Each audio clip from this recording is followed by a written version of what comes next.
So we're talking about the Celtic Football Club. I think the first question has to be Jay as a Montrealer. I mean, your name is Baruchel, NDG. Yeah. Like strong Montrealer. Yeah. How do you get into the Celtic Football Club? What makes you a fan? A bunch of different things. It's hard to find the sort of light bulb moment necessarily, but I think it stems from the fact that my mother was 6 of 8 kids in an army family from the Maritimes. She's only like the second Quebecer in her family. We go back in Nova Scotia over 200 years before that, and part of that, you know, especially when you grow up with a family from the East Coast, there's a real sense of heritage and tradition, and all these different things, patrimony, whatever you want to call it, and so we were always made aware of our Irishness,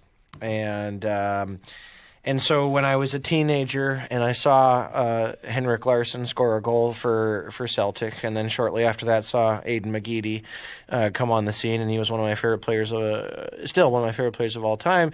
And then hearing the songs that everyone was singing and seeing the shamrock and the white and green, and then learning about the history, it only got me more and more into it. And like there are certain teams like the Habs that reward your fandom, right? And you can be a lifelong Habs fan and still only know a fraction of the story and the history.